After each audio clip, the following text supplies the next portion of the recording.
सरकार बनने पर चिट फंड कंपनियों में किया गया लोगों का निवेश वापस होगा।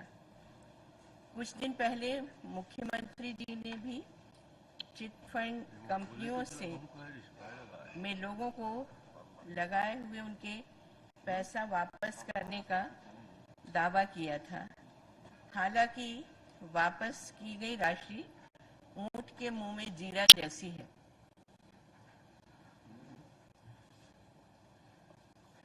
मैं आपसे पूछना चाह रही हूँ, क्या आप चिट फंड कंपनी में लोगों के द्वारा लगाए गए पैसों का निवेश वापस करेंगे, जैसा आपने अपने जन घोषणा पत्र में वादा किया था?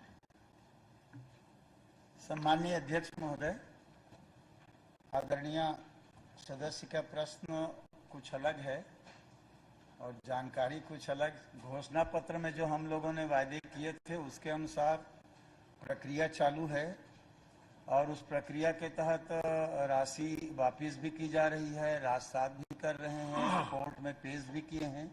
तो प्रक्रिया चालू है और हम लोग वापस करते जा रहे हैं। माननीय अध्यक्ष महोदय, आपके जवाब के अनुसार प्रदेश में कोई भी चिट फंड कंपनी संचालित नहीं है, तो किस आधार पर आपने जन घोषणा पत्र में पैसा लौटाने की बात या वादा किया था? जी। और किस आधार पर आदरणीय मुख्यमंत्री जी ने पैसा वापस करने का दावा किया है?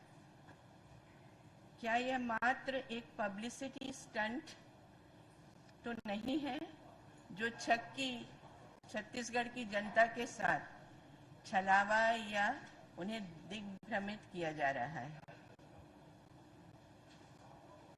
सम्माननीय अध्यक्ष महोदय, न ही छलावा है न ही कुछ है, बल्कि पूरे भारतवर्ष में ऐसा नहीं हुआ है।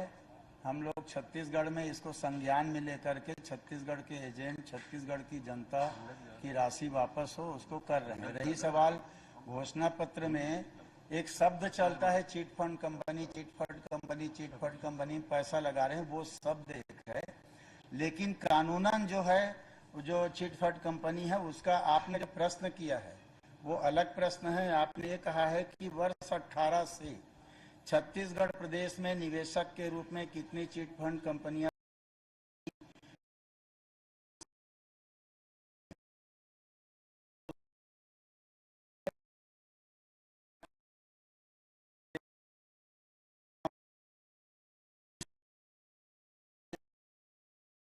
के अंतर्गत प्रदेश में कोई भी चिट फंड कंपनी अधिकृत रूप से पंजीकृत अथवा संचालित नहीं है। ये आपके प्रश्न का उत्तर है, पर अभी आप जो पूछ रहे हैं वो अलग है, वो अलग, इससे उद्भूत भी नहीं होता है।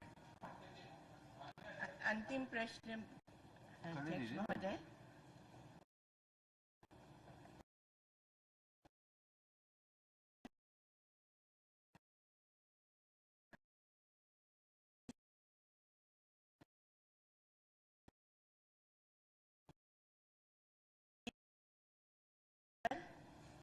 कूट रचित दस्तावेज 120B आपराधिक षड्यंत्र के तहत राज्य पुलिस द्वारा अपराध क्यों नहीं दर्ज किया जा रहा है? क्योंकि SEBI, stock exchange board of India ने सहारा के से उन्होंने 20,000 करोड़ रुपया उधार दिया था और इसके लिए उनको सुप्रीम कोर्ट में सजा भी सुनाई गई और काफ़ी समय वो जेल में भी रहे। तो हमारी पुलिस इस बारे में क्यों इतनी निष्क्रिय है? क्या सहारा कंपनी को सहारा देके सरकार छत्तीसगढ़ के लोगों को बेसहारा करना चाहती है? और अंतिम प्रश्न ये मैं पूछना चाहती हूँ माननीय गृह मंत्री जी से कि मुख्यमंत्री जी और गृह मंत्री जी और सहारा और अन्य चिट फंड कंपनियों का ये रिश्ता क्या कहलाता है, कृपया सदन को बताएं। सम्मानीय अध्यक्ष जी, ये रिश्ता क्या कहलाता है वो तो 18 से पहले वाले बताएंगे, लेकिन मेरे पास जितनी बातें हैं, जैसे सहारा इंडिया की बात आपने पूछी है, मैंने अपने उत्तर में स्पष्ट तौर पर कहा है, सहारा इंडिया कंपनी के वित्तीय व्यवसाय प्रबंधन पर राज्य शासन का कोई नियंत्रण नहीं है, जिस कारण निवेशकों के द्वारा जमा राशि और भुगतान की जानकारी दिया जाना संभव नहीं है। जो मामले कोई रिपोर्ट कर रहा है, उस पर हम FIR कर रहे हैं। आप भी जानती हैं, सभी जानते हैं कि अलग अलग जो कंपनियां हैं अलग अलग व्यवसाय करती हैं अलग अलग प्रकार से। आप ही ने कहा सेबी, तो सेबी उस पर कार्यवाही करेगी, उसके अंदर वो पंजीकृत है। हमारे छत्तीसगढ़ शासन के अंतर्गत वो पंजीकृत नहीं है। और रिश्ता हमारी जानकारी में जो आ रहा है, हम लोग कार्यवाही कर रहे हैं, किसी भी गलत चीज को प्रश्रय नहीं दे रहे हैं। न ही माननीय मुख्यमंत्री जी, न ही गृह मंत्री जी, न ही छत्तीसगढ़ की सरकार किसी गलत काम करने वाले को प्रश्रय दे रही है। हाँ, चंद्राकर जी से पहले एक मिनट, माननीय कमलेश्वर पटेल जी जो मध्य प्रदेश के विधायक हैं, मंत्री रहे हैं, आज यहाँ उपस्थित हैं, हम लोग उनका स्वागत करते हैं। चंद्राकर जी। माननीय अध्यक्ष महोदय, माननीय गृह मंत्री जी ने जो उत्तर दिया, घोषणा पत्र एक दस्तावेज रहता है। ये पहली सरकार है जिसने राज्यपाल महोदया के अभिभाषण में कहा कि इसको हमने आत्मसात किया। जब वो राज्यपाल महोदय के भाषण में आ गया, मतलब वो शासकीय दस्तावेज हो गया। प्रश्न उद्भूत होता है या नहीं होता है, यह अलग विषय है। माननीय गृह मंत्री जी ने जो कहा और माननीय मुख्यमंत्री जी के जो बड़े बड़े बोर्ड लगे हैं प्रदेश में कि देश का पहला राज्य जो चिट फंड कंपनी के पैसे लौटा रहा, आंकड़े उन्होंने एक भी नहीं बताए। कितने लोगों की गिरफ्तारी हुई, कितने लोगों ने शिकायत की, और आवेदन लेने के लिए कैंप लगे विशेष, उस कैंप में कितने आवेदन जमा हुए, उस पर कितनी कार्रवाई करके कितने पैसे वापस किए। माननीय अध्यक्ष महोदय, इस प्रश्न से उद्भूत नहीं है। आपकी बात में रिकॉर्ड में ये आ गया, हम कार्रवाई कर रहे हैं, इसलिए उद्भूत होता है। या तो कार्रवाई से उसको निकाला जाए जो आपने पहले उत्तर दिया उसको। माननीय अध्यक्ष महोदय, सरकार ने कैंप लगाया, कैंप में कितने जब कार्रवाई कर रहे हैं, उन्होंने कहा है, रिकॉर्ड में आया है, तो अभी तक कितने FIR हुए, कितने FIR में कितनी नीलामी हुई, कितनी गिरफ्तारी हुई, कितने पैसे वापस हुए, और कितने लोगों के आवेदन सरकार को प्राप्त हुए। जब ये कार्रवाई कर रहे हैं और विज्ञापित भी सरकार कर चुकी है कि हम इतने लोगों के ऊपर कार्रवाई कर चुके हैं, मुख्यमंत्री जी भाषण दे चुके हैं, उसमें एकमात्र राज्य है, तो बताने में क्या है, उद्भूत नहीं होता है। नहीं, आपके उत्तर के पहले लाइन में आ चुका है, या तो उसको आप माफी मांग के विलोपित करवाइए। माफी मांगने वाला काम हमारी सरकार, मुख्यमंत्री हम लोग नहीं करते। विलोपित करवाइए पहले। विलोपित करेंगे जब आप बोले हो कितना आवेदन आया है। माननीय अध्यक्ष आप जी, बोले हो चिट फंड में कार्रवाई कर रहे हैं करके। माननीय अध्यक्ष जी, सदस्य जी ने जो प्रश्न किया उसके उत्तर में मैंने कहा कार्रवाई कर रहे हैं, उस पर इनको जानकारी लेना है तो अलग चर्चा मांग ले, मैं पूरी जानकारी दे दूंगा। आपने पहले प्रश्न के उत्तर में ये कहा है, निकलवा के देख लीजिए कि हम कार्रवाई कर रहे हैं, नीलामी कर रहे हैं, सब कर रहे हैं। ये एकमात्र सरकार है। मैं छोटा सा प्रश्न पूछा, आपने आवेदन शिविर लगाए, तो आवेदन शिविर में कितने आवेदन मिले, कितने FIR हुई, और कितनी नीलामी हुई, कितनी गिरफ्तारी हुई, कितने को वापस हुआ। चंद्राकर जी, इस पे मेरे ख्याल से पूर्व सूचना की जरूरत है। शिवरतन शर्मा जी। माननीय अध्यक्ष जी, माननीय मंत्री जी ने कहा है कि सहारा इंडिया पर राज्य शासन का नियंत्रण नहीं है, जिस कारण निवेशकों द्वारा जमा राशि और भुगतान की जानकारी दिया जाना संभव नहीं है। मैं आपके माध्यम से माननीय मंत्री जी जानना चाहता हूं कि सहारा इंडिया के हजारों लोगों ने नवंबर के महीने में राजधानी में प्रदर्शन किया है अपनी जमा राशि की वापसी के लिए। राज्य शासन को समय समय पर उन्होंने लेटर भी लिखा है। क्या ये प्रदर्शन हुआ था, कब हुआ था प्रदर्शन, और कितने आवेदन सहारा इंडिया वालों ने आपको दिया है, उसकी जानकारी उपलब्ध करा दें। सम्माननीय अध्यक्ष महोदय, मैंने पहले ही कहा है, जैसा कि माननीय शर्मा जी ने कहा, सहारा इंडिया कंपनी के वित्तीय व्यवसाय और प्रबंधन पर राज्य शासन का कोई नियंत्रण नहीं है। इस कारण उनके जो राज्य शासन का पैसा डूब रहा है, मैं बोल रहा हूँ राज्य के लोगों का पैसा डूब रहा है, मैं बोल रहा हूँ ना, शर्मा जी जवाब आने सुनना भी तो सीखो ना, मैं बोल रहा हूँ। मैं सुन रहा हूँ, तो बैठो ना, तो कि राज्य शासन का नियंत्रण बैठो ना, तो मैं राज्य के लोगों का पैसा डूब रहा है, आपका नियंत्रण कैसे नहीं होगा? अरे मैं उत्तर दे लूं फिर चिल्लाना ना। चलिए बोलिए, सुन रहे हैं। उस कारण से उनके जो जमा राशि है और भुगतान की वो जानकारी दिया जाना संभव नहीं है। माननीय अध्यक्ष महोदय, आवेदकों ने हमारे पुलिस विभाग में जो आवेदन दिया उसमें 137 शिकायत अभी तक आई है और उस पर जांच चल रहा है। 4 में हम लोगों ने अपराध पंजीबद्ध किया है, राजनांदगांव में जांच चल रहा है, उसके बाद कार्रवाई होगी। अगर इनका वित्तीय नियंत्रण नहीं है, मान्य अध्यक्ष, अगर इनका सहारा इंडिया पे वित्तीय नियंत्रण नहीं है तो 4 में FIR आप पे कैसे कर? आप इस बात का जवाब दीजिए। हमारा नहीं, आपके कथित, हाँ बोलिए। मैं बोल तो रहा हूं ना, वित्तीय नियंत्रण नहीं है, ये भी कटु सत्य है। मैं बार बार दोहरा के कह रहा हूं कि राज्य शासन का इस पर वित्तीय नियंत्रण नहीं। और जानकारी के अनुसार जो बात आपने कहा है कि इनका सहारा इंडिया का अलग अलग जो बिजनेस होता है, जैसे सहारा इंडिया रियल एस्टेट, ये ROC कानपुर से है। सहारा हाउसिंग इन्वेस्टमेंट, ये ROC मुंबई से है। Sahara credit cooperative society, multi state cooperative society, central registrar नई दिल्ली से। हमारे यहाँ से एक भी नहीं है। रही सवाल आपने जो कहा किस आधार पर आपने FIR किया, तो जो FIR करने के लिए जो आवेदन देता है उसमें जो उनका वाक्य होता है अपराध की श्रेणी या कौन सी श्रेणी, उस आधार पर हम FIR लेते हैं।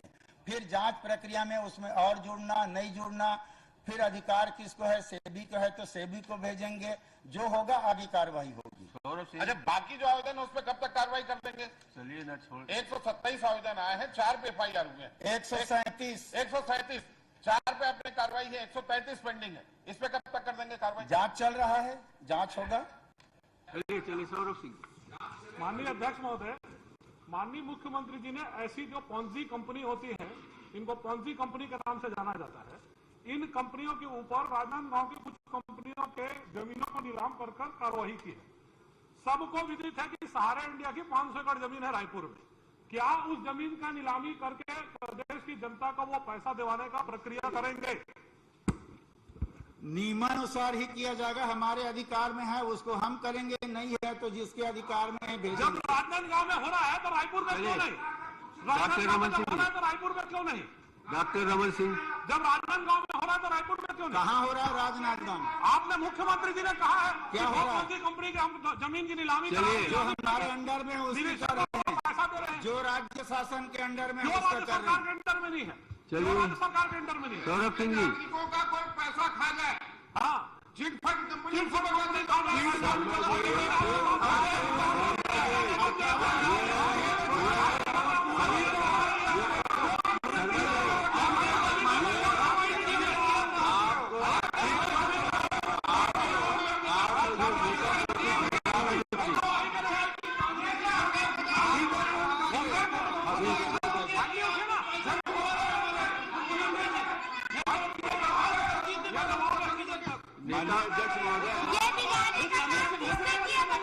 माननीय अध्यक्ष महोदय, सब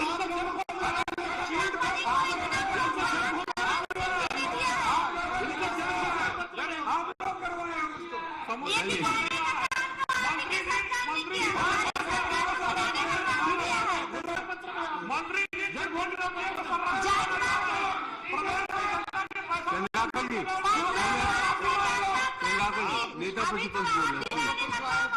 बैठिए आप लोग। माननीय अध्यक्ष महोदय, नेता प्रतिपक्ष बोल रहे हैं आप लोग। ये तो ये बात हो गई। बैठिए करे कोई भरे कोई। आपने जो लिखवा पोती की है उसको हम लोग उसको भरेंगे। आप बैठिए। आपने जो किया है से पहले उसका हिसाब दो। आप बैठे हुए हैं, बहुत जगह आपने पीछे काटे हैं, बहुत जगह आपको देना चाहिए। देखिए लखनऊ में मीटिंग हो गई है क्या सहारा इंडिया से? सदन से माफी मांग लो, मैंने गलत लिख दिया घोषणा पत्र में, चिट फंड का पैसा वापस करूंगा मैं। चलिए चंद्राकर जी, माफी मांगो, चंद्राकर जी, जर्सी गाय का क्या होगा? जर्सी गाय का क्या होगा? हम माफी मांग लेंगे। हमको तो जनता ने यहाँ बिठा दिया ना, हमने नहीं किया तो हम स्वीकार कर लिए। अब आप माफी मांग लो, चिट फंड के पैसे नहीं, गलती से हो गया। नेता प्रतिपक्ष को सुनिए ना। परेशान है, कंपनी के अंदर काम करने वाले कर्मचारी भी परेशान है, अधिकारी भी परेशान है, जिनका पैसा उसमें लगा है वो भी परेशान है और लगातार सबसे संपर्क कर रहे हैं। जब मंत्री जी राजनांदगांव में जमीन की नीलामी करके पैसा वापस कर सकते हैं तो रायपुर में 500 एकड़ जमीन है, उसकी नीलामी करके पैसा वापस क्यों नहीं कर सकते? तो मैं माननीय मंत्री जी से चाहूंगा कि जिस प्रकार से आपने राजनांदगांव में कार्रवाई की है उसी प्रकार से आप यहाँ के 500 एकड़ जमीन को उनके नीलाम करिए और नीलाम करने के बाद में जो लोग उसमें हैं उन सब का पैसा वापस करेंगे। तो माननीय मंत्री जी आप नीलामी कराएंगे और नीलामी करा के कब तक वापस कराएंगे?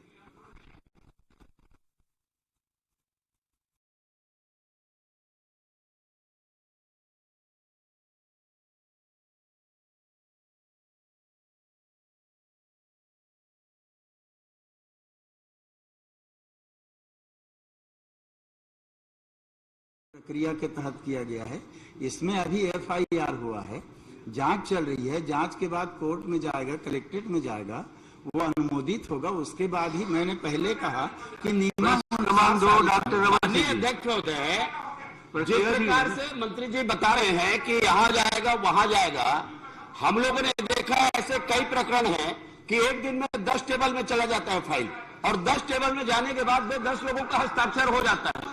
ऐसा उसको हनुमान जी के पूछ की तरह बढ़ा रहे हैं कि जैसे उसको यहां से जाएगा, वहां से जाएगा, हवाई जहाज से जाएगा, फिर पैदल जाएगा, तब कलेक्ट्रेट पहुंचेगा और कलेक्ट्रेट, अरे भाई कलेक्ट्रेट आपके अंदर में है, कलेक्टर यही है, कलेक्टर कोई छत्तीसगढ़ से बाहर नहीं है, आपके रायपुर में है, रायपुर में जमीन है, रायपुर में थाना है और इसलिए अभी कार्रवाई करने की नीयत है तो उसमें समय सीमा आप बताएं और नई नियत है तो आपको बोलना चाहिए कि हमारी नियत नहीं है। मैं माननीय मंत्री जी से पूछना चाहता हूं ये कार्रवाई कब तक हो जाएगी? माननीय अध्यक्ष जी, चिटफंड कंपनियों के जाकर उद्घाटन ही नहीं लोग करते थे।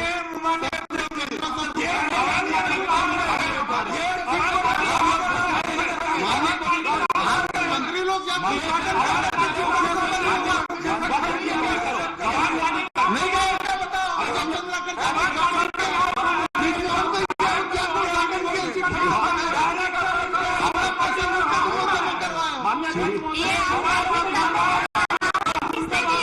चलिए चलिए, डॉक्टर रमन सिंह जी का महत्वपूर्ण प्रश्न आ रहा है। Doctor Raman Singh ji please, doctor Raman Singh please. नहीं, जवाब तो है नहीं, केवल मैंने ये कहा कि सारे कोर्ट यही है, आपके कलेक्ट्रेट यही है, थाना यही है, सब कुछ है, ये समय सीमा तो बता दे कि कब तक कार्रवाई होगी। मैं बता देता हूँ, अति 2 शीघ्र साल भी सरकार के कार्यकाल नहीं बचा अध्यक्ष महोदय। मैं बता देता हूँ डॉक्टर रमन सिंह जी, अति शीघ्र बता दिया।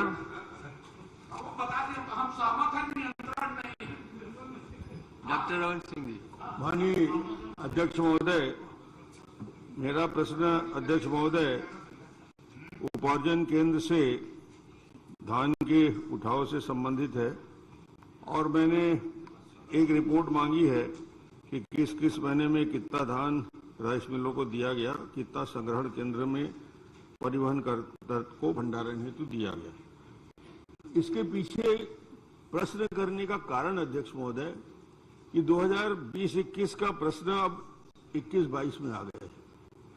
पिछले साल जितनी विसंगतियां थी, जितना अफरा तफरी था और उसकी वजह से करोड़ों रुपया का धान सड़ गया, उसका परिवहन नहीं हो पाया और परिवहन ना करने की वजह से सिर्फ और सिर्फ सरकार की गलत नीतियां थी और गलत नीतियों की वजह से किसानों का नुकसान ही नहीं, राज्य सरकार का या फूड डिपार्टमेंट का नहीं, ये नेशनल लॉस हुआ है।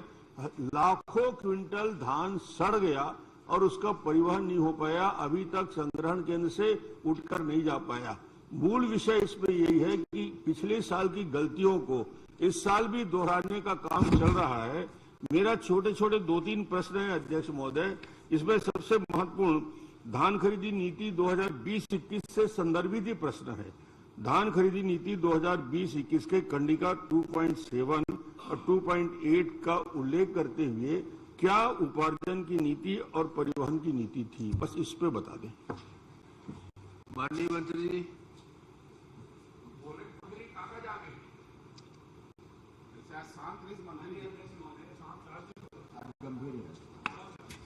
डॉक्टर साहब का प्रश्न तो जवाब दे पर देखिए, उनको नाराज मत करिए, नहीं तो अंग्रेजी में उत्तर देंगे, फिर आपको समझ नहीं।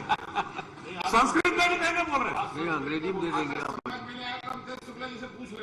माननीय अध्यक्ष महोदय, माननीय डॉक्टर रमन सिंह साहब ने पूछा है कि छत्तीसगढ़ प्रदेश में कुल कितने धान उपार्जन केंद्र के बारे में पूछा है, और खरीफ सीजन 2021-20 में खरीदे गए धान का माहवार उठाव के बारे में पूछा गया है। इसके बारे में जानकारी स्पष्ट दिया हुआ है कि 2020-21 में 2311 उपार्जन केंद्र के माध्यम से धान खरीदी किया गया, और जो कस्टम मिलिंग के लिए धान उठा हुआ है समिति से 59,12,000 लाख मीट्रिक टन एवं संग्रहण केंद्र से 20 लाख मीट्रिक टन का उठाव हुआ है। और जिसके बारे में आप पूछ रहे हैं कि पिछले साल संग्रहण में जो परिवहन में जो दिक्कत आया, उसके बारे में सर्वविदित है कि महामारी के कारण, अवर्षा के कारण और केंद्र के द्वारा जो है हमको अनुमति देने में विलंब के कारण, इन सब कारणों से जो दिक्कत आई वो सर्वविदित है। माननीय अध्यक्ष महोदय, कहाँ का उत्तर कहाँ जा रहा है? बड़ा स्पेसिफिक प्रश्न है, कोई बहुत कठिन प्रश्न नहीं है, और बड़े ज्ञानी मंत्री हैं, सक्षम हैं और उनको सारी जानकारी होती है। सिंपल सवाल है, 2020-21 की धान खरीदी नीति की कंडिका 2.7 और 2.8 में किस किस बातों का उल्लेख है परिवहन की दृष्टि से, उपार्जन केंद्र के लिए और बफर स्टॉक के संबंध में, उसकी जानकारी मैं चाह रहा हूँ। बहुत छोटा सा विषय, इसी परिवहन नीति की विषय है 2020-21 का, छोटा सा। इसके बाद इसमें से प्रश्न उठते हैं। 2.7, 2.8 की जानकारी दे देखिए अध्यक्ष जी, माननीय डॉक्टर रमन सिंह जी 15 साल तक मुख्यमंत्री थे, और जितना भी दिक्कत है पिछले उन्हीं के समय का है। आपने पिछले 15 सालों में किसानों के लिए कुछ नहीं किया। कितने साल हुआ था बता दीजिएगा। सुन तो लीजिए, जब हम किए तो आज किसान खुश हैं। अरे ये आज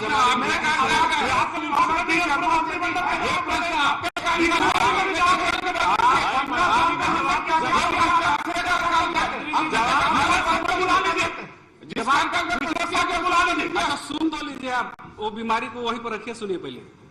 आप ही का बीमारी है ना, आपने पूछा कि संग्रहण केंद्र से कितना, समिति से कितना, छोटा पॉइंट है। हमने बताया है कि कुल जो धान खरीदी, आपका मूल प्रश्न है उसको देखिए पहले। मूल प्रश्न में आपने जो चीज पूछा था उसके बारे में आपको जानकारी स्पष्ट बता दिया गया है। और इसके अतिरिक्त अगर आपके पास जवाब नहीं है तो जवाब मंगा लें। साहब पूछा था, बहुत स्पेसिफिक, आप अपना मूल प्रश्न देखिए। नीतिगत मंत्री यदि नीतिगत विषयों का जवाब नहीं देगा, नीतिगत विषयों को लेकर विधानसभा में चर्चा नहीं होगी। अब मेरे कार्यकाल में 15 साल में कितना ईयर रहा जो जीरो शॉर्टेज रहा, सोसाइटियों को कितना कितना धन राशि उनको दी गई, 15 साल में कोई लॉसेस नहीं हुआ, ये विषय चर्चा का नहीं है। उसके लिए तो लंबी चर्चा होगी कि 15 साल में क्या शानदार नीति दी। आज एक छोटा प्रश्न से शुरुआत कर रहा हूं, इसके बाद 3-4 छोटे छोटे प्रश्न हैं, इसका जवाब हल्के से दे दे, और नहीं तो बोल दें कि बाद में मैं दूंगा जवाब कि भाई कंडिका क्रमांक 2.7 और 2.8 में उपार्जन की नीति क्या थी और परिवहन का लिमिट क्या था और उसका पालन हुआ कि नहीं। बस छोटा सा, इसी से सारे प्रश्न उद्भूत हो रहे हैं। देखिए अध्यक्ष जी, माननीय सदस्य बहुत विद्वान है, 15 साल तक मुख्यमंत्री रहे, फिर बोल रहा हूँ, इसलिए इन्होंने जो प्रश्न किया उसका उत्तर दे दिया गया है। और बाकी जो बोल रहे हैं वो उद्भूत नहीं होता है। अगर आप उसका अलग से लिख करके पूछेंगे तो उसका भी जवाब दिया जाएगा। हो गया है उद्भूत की जगह। ऐसा है माननीय मंत्री जी 15 साल से मुख्यमंत्री रहे हैं जी। यदि उनको कोई चिंता है तो मेरा आपसे ये आग्रह है कि आप उनके कक्ष में पहुंच जाएं, उनको इलाज की चर्चा कर लें और समझा दें, बात खत्म हो जाएगी। माननीय अध्यक्ष महोदय, मदद कर देता हूं। माननीय अध्यक्ष महोदय, मंत्री जी को मदद कर देता हूं। आपने जो बात कहा उससे बिल्कुल मैं सहमत हूँ। मैं आगे बढ़ता हूं। अगर जनता से इनकी चिंता और सरोकार रहती तो जो दिक्कत आया इतने दिनों में, एक बार पत्र लिखे होते, एक बार हमको मदद किए होते। केंद्र सरकार जब हमसे चावल का कोटा नहीं बढ़ा रहा था, हमको बारदाना नहीं बढ़ा रहा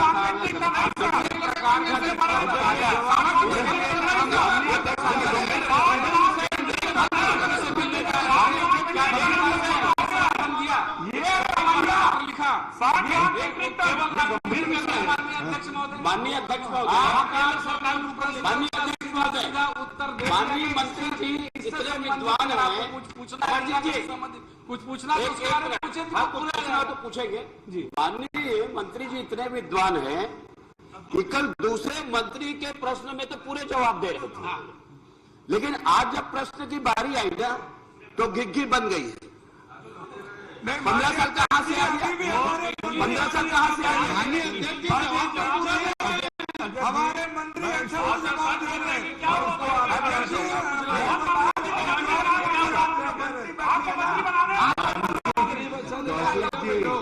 घिघी तो आपको बन गई है। अध्यक्ष जी मैं बता देता हूँ, इसको थोड़ा सा आगे बढ़ा देता हूँ कि 2.7 2.8 में उल्लेख ये है कि उपार्जन केंद्र यानी हमारी सोसाइटी जहाँ खरीदी होती है धान के परिवहन के लिए बफर लिमिट से ज्यादा होने पर उठाव की अनिवार्यता है। ये कानून बना कि वहां पे यदि स्टॉक ज्यादा हो गया, बफर स्टॉक हो गया, तो उसको वहां से उठाने की अनिवार्यता है, उसका पालन नहीं किया गया। पहला विषय। यदि उसके बाद धान उपार्जन केंद्र में धान बच जाता है, 31 मार्च तक 100% उठाव की जवाबदारी ये 2.7 2.8 है। आज मार्च नहीं, अप्रैल नहीं, दिसंबर में आ गए, 15 तारीख हो गए, पिछले साल का धान अभी तक उठा नहीं है। ये मैं चिन्हांकित करना चाहता हूं। दूसरे सड़ रहा है, कई हजार करोड़ का नुकसान सरकार को हो गया और उसके बाद भी इनको राहम नहीं है। मैं दूसरा छोटा प्रश्न पूछता हूं, संग्रहण केंद्र में कितना धान आया और संग्रहण केंद्र की क्षमता कितनी है पिछले वर्ष?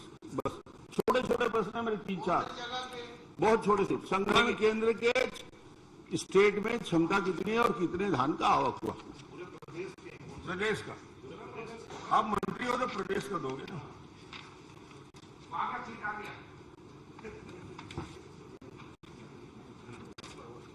माननीय अध्यक्ष महोदय, खरीफ विपणन वर्ष 2020-21 में कस्टम मिलरों द्वारा धान का उपार्जन के प्रारंभ से ही लगातार उठाव किया जाता रहा है। संग्रहण केंद्रों की भंडारण क्षमता के अनुसार ही धान का भंडारण किया जाता रहा है। ये प्रश्न नहीं है अध्यक्ष महोदय, मेरा प्रश्न बहुत छोटा है और ये मंत्री जी हैं। संग्रहण केंद्र की क्षमता, यदि संग्रहण केंद्र की मान लें उसकी क्षमता 35 लाख मीट्रिक टन है, जो है, मैं इनको बता देता हूं, उस 35 लाख मीट्रिक टन के अगेंस्ट में कितना संग्रहण हुआ, ये छोटा सा प्रश्न है। अब मंत्री जी जब प्रदेश स्तर के जवाब नहीं देंगे तो किस स्तर का जवाब देंगे? डॉक्टर साहब, इतना अधीर मत होइए, मैं दे रहा हूं। इसके साथ आप थोड़ा प्रश्न कर रहे हैं तो उसका उत्तर भी तो सुनिए। इसके साथ आप तो पूरा भाषण कर रहे हैं। चलिए मैं बैठ जाता हूँ, बताइए। पूरा धान खरीदी केंद्र से जो उठाव हुआ, मिलर्स जो सीधे उठाव किए वो 59,12,000 टन, फिर गलत जा रहे हैं। और संग्रहण केंद्र को प्रदाय किया गया 22,038 लाख मीट्रिक टन। मैं क्षमता पूछ रहा हूँ। क्षमता मैं जो बोल रहा हूँ ना कि ये जो मिलर्स सीधे उठाए 59 लाख मीट्रिक टन, और जो सुनना 2 लाख उत्तर दे पर भी मैं जो बता रहा हूँ वो सही है। आप जो पूछ रहे हैं उसको सुनिए। मैं बोल रहा हूँ कि 59 लाख सीधे मिलर्स उठाए अभी बहुत सारे और 22,38,000 टन संग्रहण केंद्र में गया। तो जो मिलर समिति से उठाए और शेष धान को संग्रहण केंद्र में जितना आया उसका क्षमता का क्या है, जो शेष बचा सब संग्रहण केंद्र में भेजे। इसका भी जवाब नहीं आ पाया। तीसरा, कितने प्रश्नों का जवाब नहीं देंगे मैं आगे बढ़ता जाऊंगा। चल जितना नहीं देंगे मैं आगे बढ़ूंगा, क्योंकि उसमें रुकूंगा तो आप समझ नहीं दोगे। तीसरा छोटा प्रश्न, उससे भी छोटा है। राज्य सरकार की अस्पष्ट धान खरीदी नीति के कारण धान 8.97 लाख मीट्रिक टन की विक्रय में नीलामी की प्रक्रिया करना पड़ा। उस नीलामी की प्रक्रिया में राज्य सरकार को कितना नुकसान हुआ? चलिए तीसरा, खरीफ विपणन वर्ष 2020-21 में 8,97,000 मीट्रिक टन धान का विक्रय किया गया और जिसमें सरकार को कुल नुकसान तो जा रहा 500 नहीं गलत बता रहे, एक गलत है, पूरा पढ़ लीजिए आप आराम से। 15 साल काय करत रहे, दूसरा कुछ काम नहीं तो पर्ची मंगा लीजिए उस समय। बता रहा हूँ आप जानकारी ले लीजिए, हम लोग बैठे हैं। सब मिली, चिंता मत करो आप। इसमें 554 करोड़ का नुकसान हुआ है। अध्यक्ष महोदय, सरासर गलत उत्तर। मैं सही का विरोध कर रहा हूं। बता देना भाई, वो मैं बता रहा हूँ, आ रहा हूँ मैं उसी थोड़ा कठिन प्रश्न पूछ ले तो कोई प्रश्न नहीं, बहुत सरल प्रश्न। 900 करोड़ से ऊपर का नुकसान हुआ है, इधर से पर्ची आने में विलंब हो गया, ठीक है। मैं दूसरा विषय इस पे आना चाहता हूं अध्यक्ष महोदय कि इनकी नीतियों का असर ये हुआ कि पिछले साल का लाखों मीट्रिक टन चावल जो जमा होना था वो जमा नहीं हो पाया। उसकी मात्रा बता दें कि कितना मात्रा में चावल जो इनको गवर्नमेंट ऑफ इंडिया में जमा करना था जमा नहीं कर पाए। इस विषय में कितनी मात्रा में चावल जो जमा करना था उसमें असफल हो गई। ये इसी से संबंधित एक मिनट मंत्री जी, इसी से संबंधित पत्र आदरणीय धर्मलाल जी कौशिक का है। इन दोनों को समाहित कर लें क्या? चावल की बात कर गई धान से।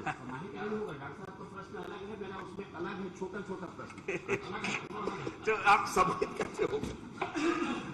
चलिए चावल इससे भी छोटा प्रश्न है, लंबा प्रश्न नहीं करूंगा। डॉक्टर साहब आप बैठेंगे तब तो बताऊंगा। आपने चावल जमा करने की जानकारी चाहिए तो भारतीय खाद्य निगम में 24 लाख मीट्रिक टन जमा करना था, जिसको 22,38,000 टन चावल जमा हो गया है। 1,62,000 टन चावल जमा होना शेष बाकी है। अध्यक्ष महोदय, सबसे महत्वपूर्ण विषय, इन सारे विषयों को लेकर जितने प्रश्न आ रहे हैं उसमें यदि उपार्जन केंद्र और संग्रहण केंद्र, यदि नुकसान इतना नहीं हुआ होता, यदि परिवहन की व्यवस्था हो जाती और जहां पे सोसाइटी है वहां पे ना कैप कवर रहता, ना पानी के ड्रेनेज की सिस्टम होता, ना कोई व्यवस्था होती। सरकार को आज भी सावधानी से इस बात को तय करना चाहिए कि जितना भी 31 मार्च तक परिवहन होना है जो कानून के अनुसार हो जाना चाहिए, नहीं हुआ। इन सारे विषयों के लिए अंत में एक उपाय कर दीजिए अध्यक्ष महोदय। मैं आपसे आग्रह कर रहा हूं, मंत्री जी जवाब नहीं दे पा रहे। इन सारे विषयों में हजारों करोड़ का नुकसान हो रहा है, नेशनल लॉस हो रहा है। क्या इन सारे बिंदुओं में जिसका प्रश्न के जवाब नहीं आ पाए, विधानसभा की समिति से जांच करा देंगे क्या? बस। माननीय अध्यक्ष महोदय, माननीय पूर्व मुख्यमंत्री जी, दिखाने के दांत कुछ और है, खाने के दांत कुछ और है। ये मैं बोल रहा हूँ,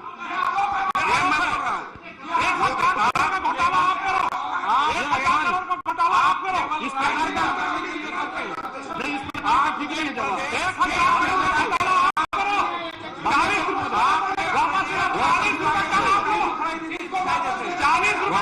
केंद्र सरकार जब हमारे साथ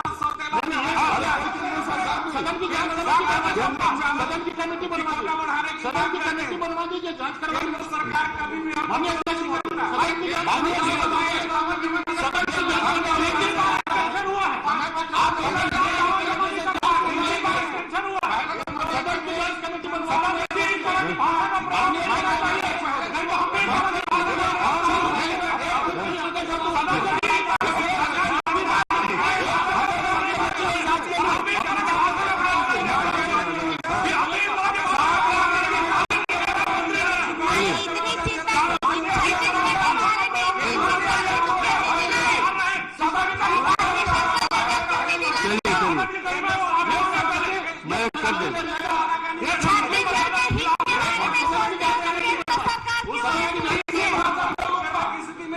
सदन की जांच करने के बाद पत्राचार करते हैं। माननीय मंत्री जी, जी माननीय, आपने जो माननीय रमन सिंह जी के लिए बात कही है उसको मैं विलोपित करता हूं।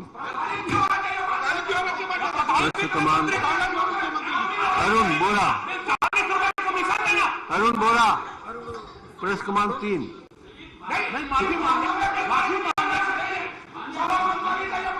माफी मांगे प्रयास करेंगे, हम भी माफी का प्रयास करेंगे, हम भी माफी का प्रयास चालू करते हैं। मैंने जो हासिल किया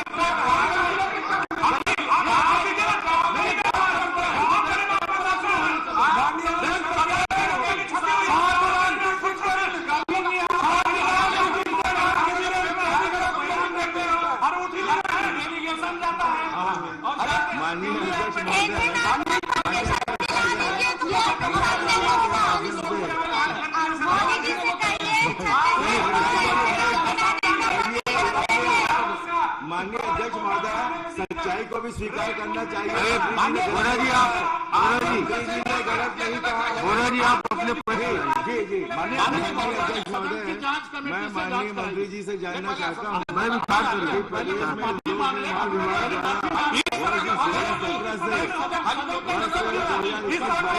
मैंने उसे विलोपित कर दिया, सड़कों की मरम्मत और संधारण, मैंने उसे विलोपित कर दिया है, किलोमीटर सड़क का संधारण मैंने उसे विलोपित कर दिया है, आपके कहे बगैर विलोपित कर दिया है। माननीय अध्यक्ष महोदय, माननीय अध्यक्ष महोदय ने जो प्रश्न किया, माननीय मंत्री जी, उनके जवाब माननीय अध्यक्ष महोदय, मैंने बता दिया है एक भी प्रश्न का जवाब नहीं आया इसके लिए एक भी प्रश्न का मरम्मत, जवाब नहीं आया। संधारण और ऊपर से पेचवर्क जो बात कार्य कर के रहे लिए हैं, इसका मतलब ये हुआ किसी को गाली दे दे 4,241 करोड़ 30 लाख आप हम आसानी से आग्रह करना चाहते हैं कि मंत्री जी को प्रताड़ित करें।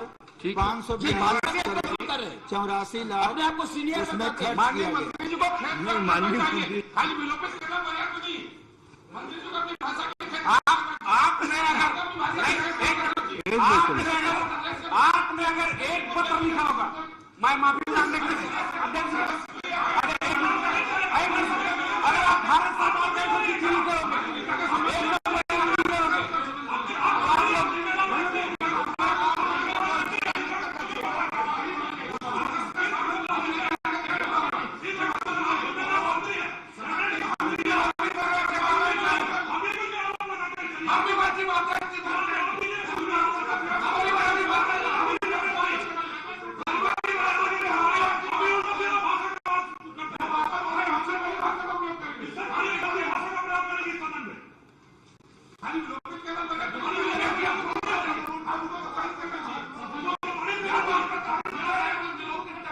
इसमें हाथी के दांत दिखाने के अलग होते हैं, खाने के मुहावरा है। उसी के तर्ज पर अगर किसी ने कहा है कि आप दिखाने का अलग है, क्या हो जाता है? माननीय अध्यक्ष महोदय,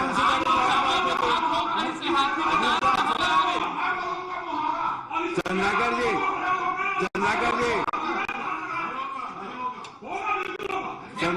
जी, माननीय अध्यक्ष महोदय,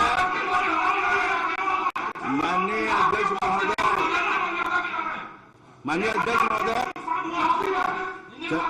चंद्राकर जी,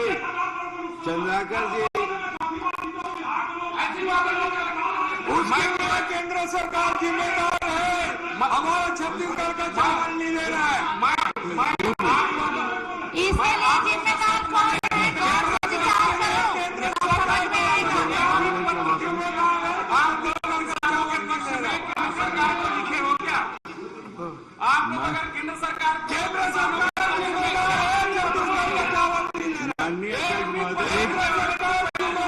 छत्तीसगढ़ का चावल माननीय मंत्री जी, मानने के लिए तैयार। माननीय मंत्री जी, इतना नुकसान की आप लोग जिम्मेदार सिर्फ केंद्र सरकार है। परमिशन दिला दीजिए, सब ठीक हो जाएगा। एक मिनट शांत माननीय रहें। अध्यक्ष महोदय, आपत्तिजनक शब्दों को तो मैंने विलोपित कर दिया है अपने आप ही, और ये खेद व्यक्त करने का मामला माननीय मंत्री जी के विवेक पर है। मैं चाहता हूं वो अपने विवेक का इस्तेमाल करें,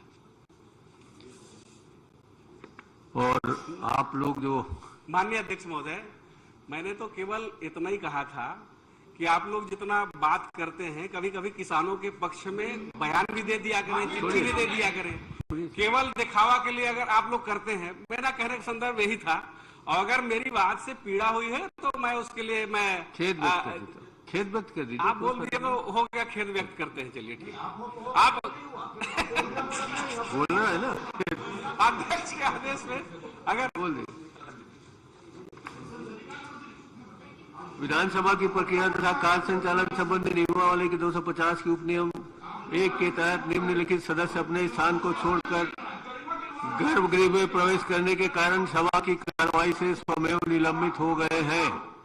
धर्मलाल जी कौशिक, डॉक्टर रमन सिंह जी, पुन्नूलाल मोले, अजय चंद्राकर जी, नारायण चंदेल, शिवरतन शर्मा, सौरभ सिंह जी, डमरूधर पुजारी, रजनीश कुमार सिंह और श्रीमती रंजना दीपेंद्र साहू।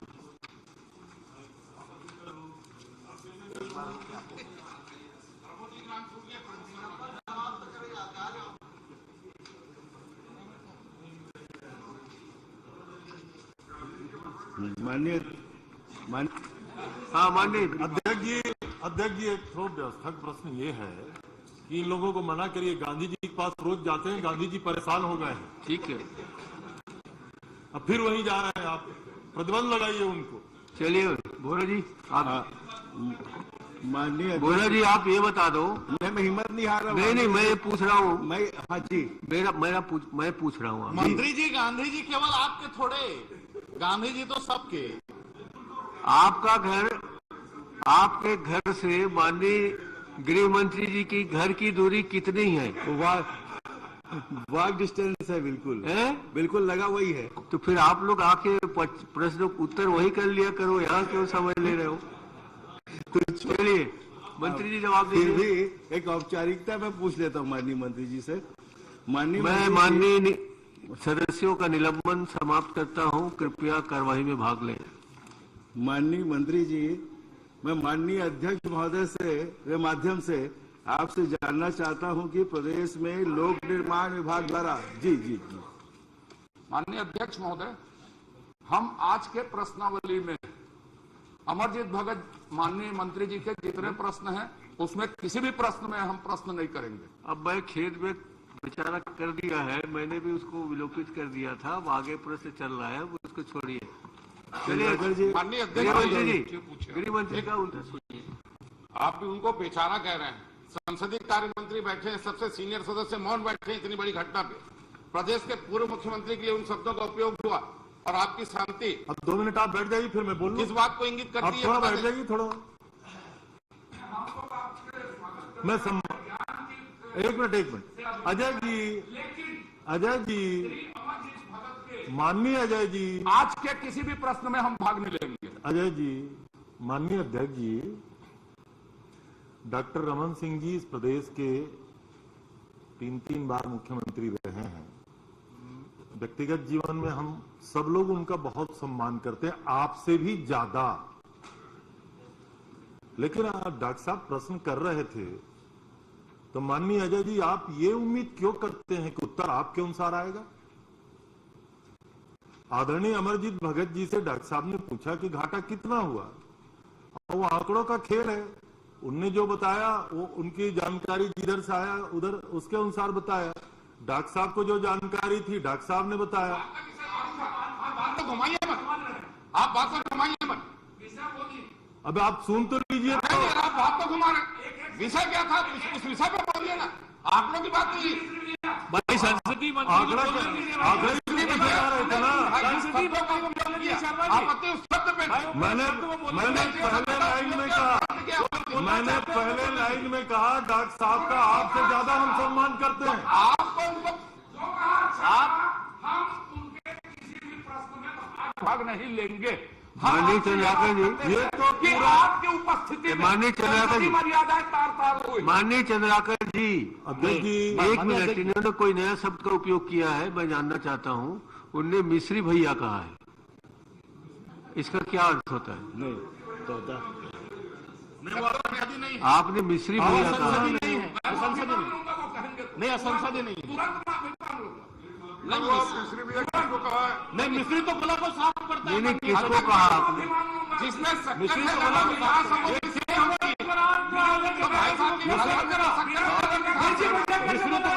हमारा आपत्ति है, अगर उनको आपत्ति हमारे मिस्त्री भी है तो हम लोग कुछ नहीं करेंगे, हम चलिए नहीं मानिए अजय चंद्रा माननीय मंत्री जी इतिहास जो है कामरेड साहू जी बंद कर दिए। आपको जवाब दे रहे हैं। माननीय मंत्री जी अध्यक्ष महोदय प्रश्न नहीं कर पाए अभी तक। दे चुके हैं, प्रश्न करिए जल्दी से। 11:45 हो चुके हैं, प्रश्न करिए। मैं माननीय अध्यक्ष महोदय, मैं माननीय मंत्री जी जानना चाहता हूं कि 2016 से 2022 तक प्रदेश में कितनी सड़कों का संधारण और मरम्मत कितने किलोमीटर किया गया। ये तो घर जाके पूछने का प्रश्न, इस अवधि में दुर्ग विधानसभा की कितनी ये सड़कों को प्रश्न सम्मिलित तो किया गया? घर जाके पूछने का प्रश्न है। आप विधानसभा का उपयोग गलत कर रहे हैं। चलिए जवाब। सम्माननीय अध्यक्ष महोदय, उनके प्रश्न का उत्तर मैं दे चुका हूं सम्माननीय सदस्य का। उन्होंने सिर्फ इतना पूछा है, वर्ष 16-17 से 21-22 तक लोक निर्माण विभाग, लोक निर्माण स्टेट हाईवे सड़कों की मरम्मत संधारण पेच वर्क के लिए कितनी राशि प्रावधानित की गई और कितनी खर्च की गई। तो मैंने बता दिया 4,241 करोड़ 30 लाख राशि प्रावधानित की गई और 2,542 करोड़ 84 लाख की राशि खर्च की गई। माननीय अध्यक्ष महोदय, ये तो आप राशि बता रहे हैं, कितने किलोमीटर का मैं जानना चाहता हूँ और दुर्ग विधानसभा में कितनी सड़कों का संधारण और मरम्मत शामिल किया गया। दुर्ग विधानसभा में 6 मंत्री हैं, उस हिसाब से किया गया होगा। प्रश्न क्रमांक 4 नेताम जी। माननीय एक छोटा सा प्रश्न और है माननीय अध्यक्ष महोदय, मैं माननीय मंत्री जी जानना चाहता हूं कि प्रदेश में कितने स्टेट हाईवे हैं, स्टेट हाईवे के अंतर्गत कुल कितने किलोमीटर की सड़कें हैं। संतराम जी। सम्माननीय अध्यक्ष महोदय, प्रश्न अलग है और ये कितना किलोमीटर क्या मैं मैंने पहले ही पूछा था कि आपका घर उनके घर में कितना अंतर है, एक दूसरे को वहीं गुदगुदाली कीजिए। चलो नेताम जी। माननीय अध्यक्ष महोदय, मैं माननीय मंत्री जी से एक सवाल किया था कि वरिष्ठ अधिकारी होते हुए भी आप कनिष्ठ अधिकारी को प्रभारी क्यों बनाया गया है। अच्छा, या इस संबंध में कोई सामान्य प्रशासन से कोई निर्देश मिला था क्या। तो उन्होंने बोला कि कोई सामान्य प्रशासन से निर्देश नहीं मिला। तो मैं जानना चाहता हूं मंत्री जी से कि ऐसे क्या मजबूरी थी कि आप 29 अधिकारी वरिष्ठ होने के बाद भी आप कनिष्ठ अधिकारियों को बनाए। माननीय मंत्री जी। सम्माननीय अध्यक्ष महोदय, माननीय सदस्य के प्रश्न के उत्तर में मैंने स्पष्ट कह दिया है, जैसा कि उन्होंने खुद कहा कि विभाग का या सामान्य प्रशासन विभाग का इस पर कोई निर्देश नहीं है, कोई आदेश नहीं है। विभागीय कार्यवाही के संचालन के लिए वरीयता के आधार पर, उपयुक्तता के आधार पर हम लोग समय समय पर, जैसे किसी का ट्रांसफर हुआ तो हम लोग वहां जो है उसको प्रभार दे देते। ये प्रभार है सर, पदस्थी पूर्ण रूपेण नहीं है, तो ये व्यवस्था के अंतर्गत ये किया जाता है। और कोई बात।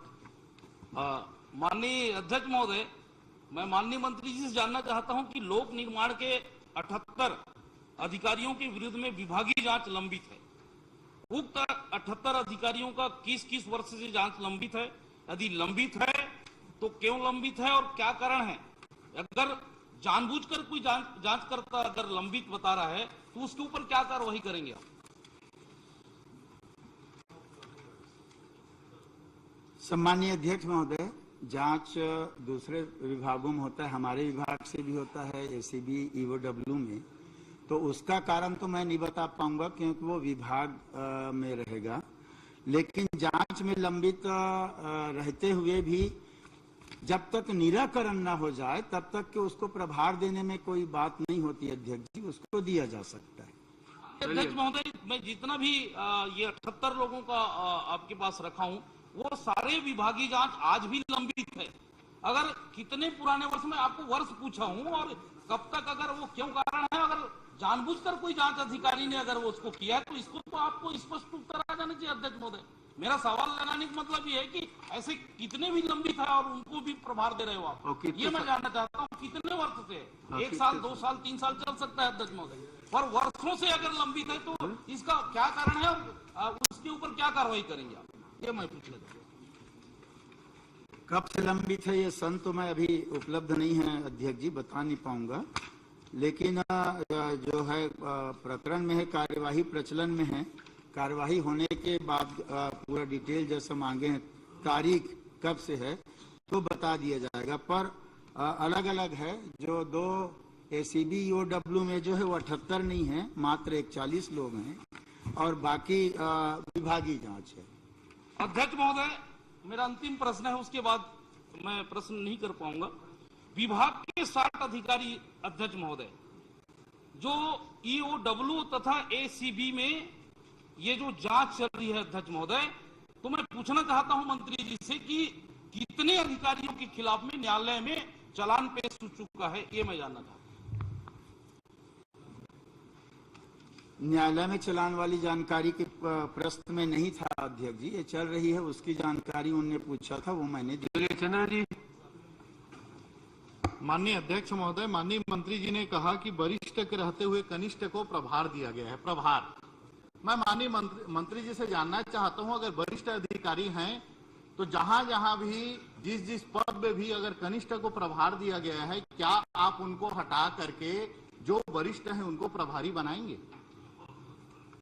सम्माननीय अध्यक्ष जी, हमारे विभाग की सतत प्रक्रिया है। जैसे अभी प्रमोशन कर रहे हैं, हम लोगों ने AC से चीफ इंजीनियर किया तो उसमें बहुत सा परिवर्तन आया, पदस्थ किए उनके जगह में, प्रभारी हटे।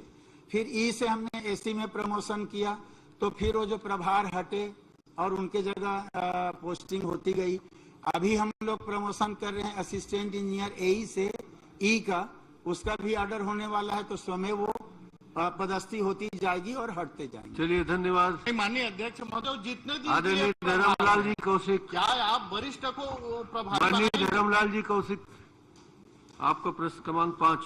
माननीय अध्यक्ष महोदय, गतिरोध समाप्त नहीं हुआ है और मंत्री जी के सारे उनके जो विभाग से संबंधित जो कार्रवाई में हम लोग भाग नहीं लेंगे, और मैं प्रश्न नहीं करना चाहता। उनका तो पौनी पसारी बंद कर दिया गया है। माननीय खाद्य मंत्री जी द्वारा प्रस्तुत शब्दों को मैंने विलोपित कर दिया है और माननीय मंत्री जी ने खेद भी व्यक्त कर लिया है। उसके बाद अब सदन में उपस्थित रहकर प्रश्न करना उचित संसदीय परंपरा नहीं है। अतः मेरा सदस्यों से अनुरोध है कि प्रश्न पूछकर उन्हें जो संसदीय अधिकार प्राप्त है उसका जनहित में उपयोग करें। नहीं, प्रश्न क्रमांक 6, नरेंद्र साहू जी।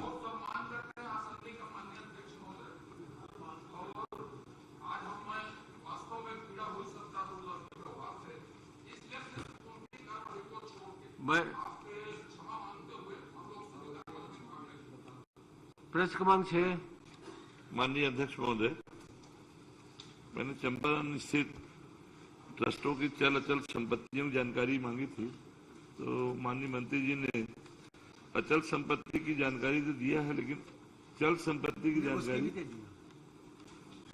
माननीय साहू जी, चल संपत्ति तो चलते रहता है ना, अचल भी दे सकते हो। पंजीकृत ट्रस्ट का तो रिकॉर्डेड रहता है माननीय अध्यक्ष महोदय। चलिए, साथ ही मैंने यह भी पूछा है कि जो अपंजीकृत ट्रस्ट है, श्री महाप्रभु जी महाराज सर्वकार विजयवन लाल जी महाराज, ये अपंजीकृत ट्रस्ट अभी तक संचालित है कई सालों से, जिसका पंजीयन नहीं हुआ है। और माननीय अध्यक्ष महोदय, दोनों ट्रस्टों के द्वारा काफी बड़े पैमाने पर अचल संपत्ति की बिक्री की गई है। क्या जितनी भी जमीनों की बिक्री की गई है उसको शासन से या कलेक्टर से विधिवत बिक्री पूर्व अनुमति उन्होंने ली है या शासन के द्वारा प्रदान की गई है, ये जानकारी है। सम्माननीय अध्यक्ष महोदय, मूलतः ये जो प्रश्न है राजस्व विभाग से संबंधित है और पिछले 2-3 बार माननीय विधायक महोदय राजस्व से पूछ चुके हैं।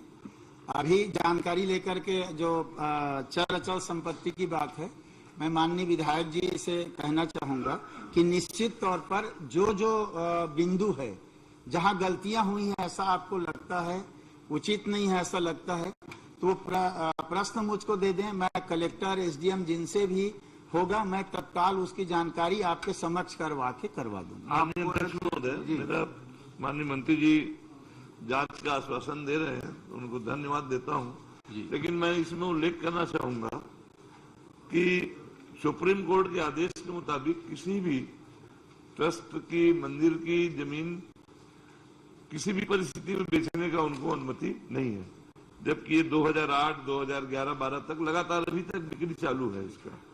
तो इस पर मैं चाहूंगा कि जांच कराकर इसकी बिक्री को सब निरस्त करें। दूसरा, इसमें जिस जमीन का उल्लेख किया गया है, खसरा नंबर 729/2, 729/3, 2.4 हेक्टेयर, ये जमीन भी पिछले सत्रों में मेरे ही प्रश्न के जवाब में हमने दिया, ये घास जमीन दर्ज है। वो घास जमीन को भी कूट रचित करके ट्रस्ट ने अपने नाम पर करा लिया और उसको दूसरे के नाम पर फिर उसको बिक्री कर दिया है। तो इस प्रकरण की भी जांच करा करके उसको वापस शासन के पक्ष में उसको नहीं दर्ज कराएंगे क्या? अध्यक्ष जी, मैंने इसीलिए विनम्रता पूर्वक कहा कि पिछले 2-3 बार के जो प्रश्न, अभी के प्रश्न सबको समाहित करते हुए कलेक्टर एसडीएम के सामने इसकी पूरी बैठक करके जांच करा के उस पर बिल्कुल जो नियमानुसार है कार्यवाही की जाए। बहुत बहुत धन्यवाद आपको। डॉक्टर शिवरतन जी, श्री शिवरतन शर्मा। माननीय अध्यक्ष महोदय, शिवरतन शर्मा, माननीय अध्यक्ष महोदय, बहुत बड़ा प्रश्न है। माननीय अध्यक्ष महोदय, जो अपंजीकृत ट्रस्ट है, अभी तक पंजीयन नहीं किया, उसके पर भी उसको रोक लगाए, उसको भी कर दीजिएगा। अध्यक्ष जी, पंजीयन वो एसडीएम करते हैं, कलेक्टर हमारे विभाग से संबंधित, इसीलिए तो 20-25 साल से पंजीयन ही नहीं कराया ना उसने। मैं इसीलिए उत्तर आपको दे रहा हूँ ना, वो एसडीएम और कलेक्टर इसके अधिकारी हैं अध्यक्ष जी, मेरा विभाग नहीं है। फिर भी आप विस्तृत जांच के आदेश मैं बोल दिया हूँ अध्यक्ष जी, आप कह दीजिए विस्तृत जांच करा दीजिए अध्यक्ष जी, मैं पहले ही बोल। शिवरतन शर्मा,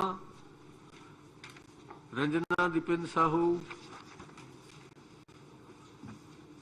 प्रश्न क्रमांक 8, प्रश्न क्रमांक 9 आशीष कुमार छाबड़ा, अनुपस्थित। प्रश्न क्रमांक 10, प्रश्न क्रमांक 11, प्रश्न क्रमांक 12 भुवनेश्वर जी, आप पूछ रहे हैं ना? जी हाँ, कि आप इधर जा रहे हैं। जी, आदरणीय अध्यक्ष महोदय, मैंने मंत्री जी से पूछना चाहा था कि जिले में कितने धान संग्रहण केंद्र हैं और कितने में पक्का चबूतरा बना है। तो मंत्री जी का जवाब मेरे पास आ गया है, मैं उससे संतुष्ट हूं। मैं और मंत्री जी को धन्यवाद दूंगा कि नवीन धान खरीदी केंद्र बनाने से हमारे किसानों को जो पूर्व में जो समस्या होती थी, उस समस्या से हम लोगों को निजात मिली है। मैं इसलिए मंत्री जी को धन्यवाद देता हूँ। चलिए, बहुत बहुत धन्यवाद। अमितेश जी का प्रश्न है क्रमांक 13। जल्दी पूछिए, समय कम है।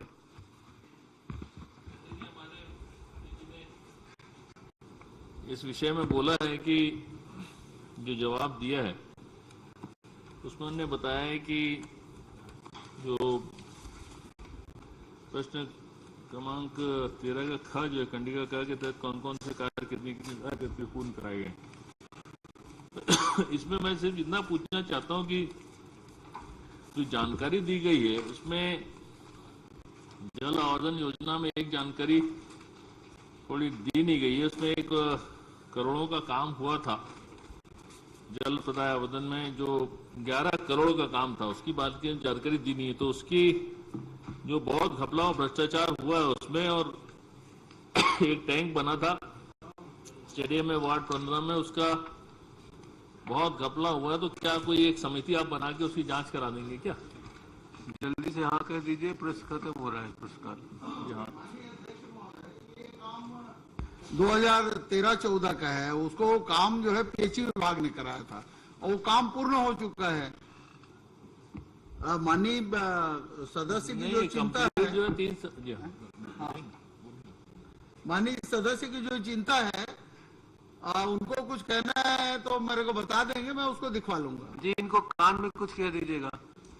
समिति की जांच करवा देना तो करो। 11 करोड़ का मामला भ्रष्टाचार का, आप मैं जानता हूँ बहुत ईमानदार है, तो आप उसमें कमेटी करा दी, बढ़िया हो जाएगा। भाई 2013-14 का है, सारे काम उन लोग समय का पीएचई विभाग ने कराया है, कंप्लीट मेरे विभाग ने माननीय अध्यक्ष महोदय नहीं करवाया है। प्रश्नकाल आपके समय में कार्यकाल में खत्म हुआ है ना। मैं माननीय सदस्य से